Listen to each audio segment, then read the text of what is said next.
नमस्कार। मैं डॉक्टर कुमारी मनीषा, सहायक प्राचार्य हिंदी विभाग, कमला राय महाविद्यालय गोपालगंज, जयप्रकाश विश्वविद्यालय छपरा, बिहार। मित्रों, आज मैं आप लोगों के साथ आदिकाल की विभिन्न परिस्थितियों पर विचार करूंगी। पिछले व्याख्यान में मैंने आप लोगों के साथ हिंदी साहित्य के इतिहास की विभिन्न कालों का परिचय दिया था। हिंदी साहित्य के इतिहास का एक सामान्य परिचय दिया था, जिसमें आदिकाल, भक्तिकाल, रीतिकाल और आधुनिक काल आते हैं। आज हम सब बात करेंगे आदिकाल के विषय में, आदिकाल की विभिन्न परिस्थितियों के विषय में।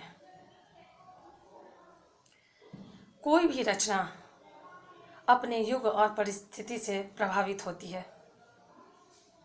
साहित्य मनुष्य के आदर्श समाज का निर्माण करने में सबसे अग्रणी भूमिका निभाता है, और यही साहित्य के माध्यम से हम अपने आदर्शों को एक पीढ़ी से दूसरी पीढ़ी तक हस्तांतरित करते हैं। अब ये साहित्य कब और कैसा होता है, यह तत्कालीन परिस्थितियों पर भी निर्भर करता है, क्योंकि साहित्य में तत्कालीन परिस्थितियों की छवि मिलती है। हर युग का साहित्य अपने काल, अपने समय से प्रभावित होता है, अपनी परिस्थितियों से प्रभावित होता है। तो आइए आदिकाल की विभिन्न परिस्थितियों को हम जानते हैं। सबसे पहले राजनीतिक परिस्थिति पर हम विचार करेंगे। आदिकाल की राजनीतिक परिस्थिति क्या थी, कैसी थी? आदिकाल के समय हर्षवर्धन के राज का समापन हो रहा था। हर्षवर्धन की मृत्यु के पश्चात आदिकाल की परिस्थितियां बहुत खराब होती जा रही थी। राजनीतिक परिस्थिति एकदम उथल पुथल का माहौल था।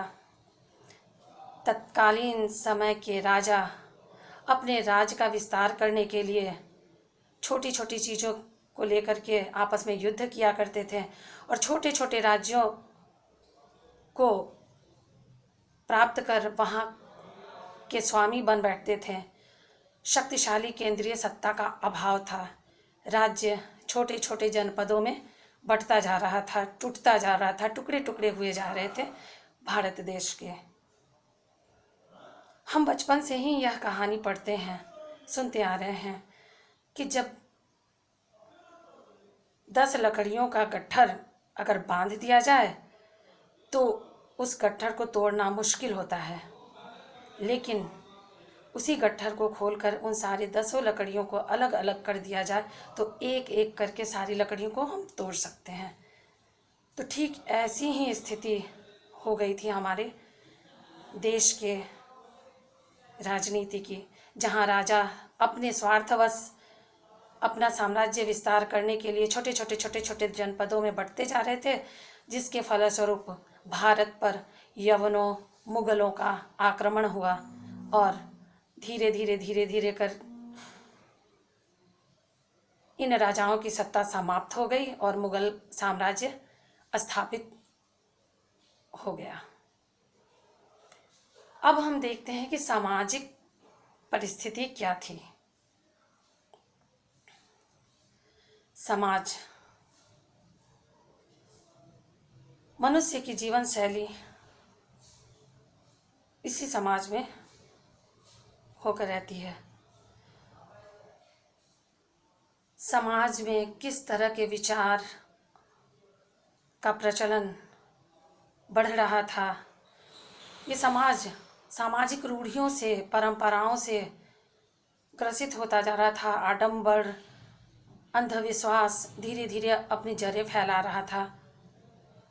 आदिकाल का समाज जब राजनीतिक स्तर पर राजाओं में फूट पड़ना शुरू हुआ, राजनीतिक स्थिति विकृत होने लगी, तो समाज की भी स्थिति विकृत होने लग गई थी।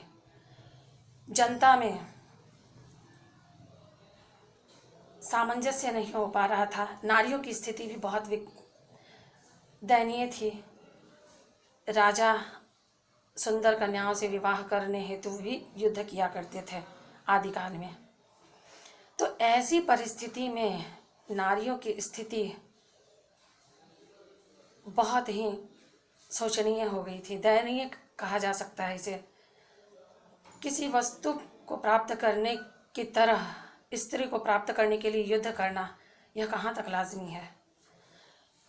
तो बहुपत्नी विवाह, बहुविवाह का प्रचलन हो गया था।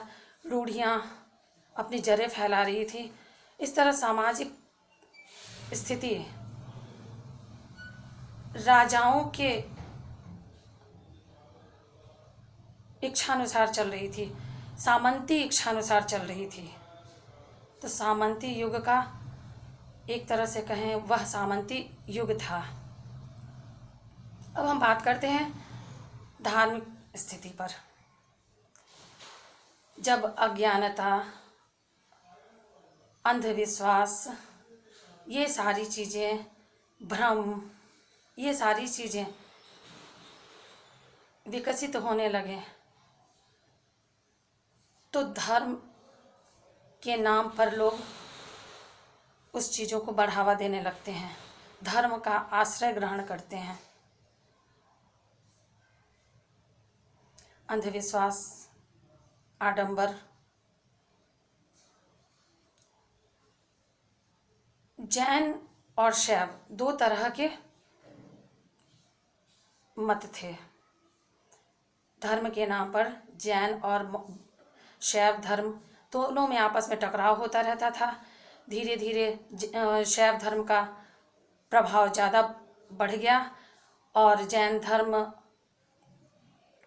वैष्णव धर्म से प्रभावित होने लगी, और इधर शैव धर्म बौद्ध धर्म से प्रभावित होकर एक नया रूप ग्रहण करने लगा।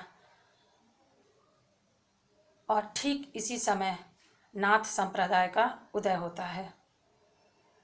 नाथ संप्रदाय के उदय के पश्चात धीरे धीरे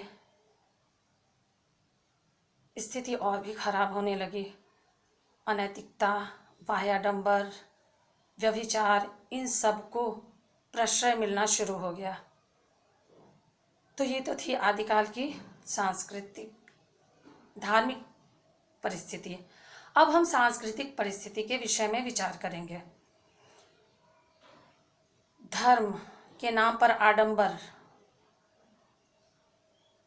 और व्यभिचार, इन सब चीज़ों से हमारी संस्कृति भी प्रभावित होती है। हमारी भारतीय संस्कृति अछूती नहीं रह गई। इन सब परिस्थितियों से हमारी संस्कृति भी प्रभावित हुई। हमारी हिंदू संस्कृति का ह्रास होने लगा और मुस्लिम संस्कृति का उदय होना शुरू हुआ। ये हिंदू और मुस्लिम संस्कृतियों के संक्रमण का काल कहा जा सकता है। अगर ऐसा कहें हम तो अनुचित न होगा। तो हिंदू और मुस्लिम संस्कृति के संक्रमण का काल था। स्थापत्य कला को एक और मुगल उसे क्षति पहुंचा रहे थे, उसका ह्रास कर रहे थे, तो दूसरी ओर मुगल साम्राज्य के आगमन के पश्चात हमारे सांस्कृतिक वाद्य यंत्र और रहन सहन, इन सब चीज़ों में दोनों धर्म का मेल समाज में दिखने लगा। इसके बाद हम आते हैं साहित्यिक परिस्थिति पर। हमारे आदिकाल की साहित्यिक परिस्थिति पर विचार करने पर हम देखते हैं कि आदिकाल का साहित्य बहुत ही समृद्ध संस्कृत साहित्य है। उसमें संस्कृत साहित्य की जो परंपरा थी वो बहुत समृद्ध थी। इसके बाद उसमें नाथ साहित्य, सिद्ध साहित्य, जैन साहित्य, रासो साहित्य, चारण साहित्य आदि सबकी रचनाएं होने लगी। इन सबों का प्रभाव हमें दिखाई देता है हमारे साहित्य में। तो कुल मिलाकर आदिकाल की जो परिस्थितियां थी, राजनीतिक परिस्थिति, सामाजिक परिस्थिति, धार्मिक परिस्थिति, सांस्कृतिक परिस्थिति और साहित्यिक परिस्थितियां, कुल मिलाकर इन सब को अगर हम देखते हैं तो आदिकाल का जो समय था वह एक तरह से विकृत रूप धारण करता जा रहा था, जिसे हमारे कवि लोग भी हवा देने से नहीं चूकते थे। कवि जगनिक ने क्षत्रियों के गुण गिनाते हुए कहा, 12 बरिस लो कुकर जीवे, 12 बरिस लो कुकर जीवे और 13 लो जिए सियार, बरिस 18 क्षत्रि जीवे, बाकी जीवन को धिक्कार। इसे से समझ सकते हैं यह आईना है की तरह है कि उस समय आदिकाल की परिस्थिति कैसी रही होगी, हर तरह की। तो मित्रों, यह आदिकाल की परिस्थितियों पर हमने आज के व्याख्यान में उन सभी बातों को सीखा, उन सभी बातों को जाना जो आदिकाल में प्रचलित थी। फिर मिलते हैं अगले व्याख्यान में। नमस्कार।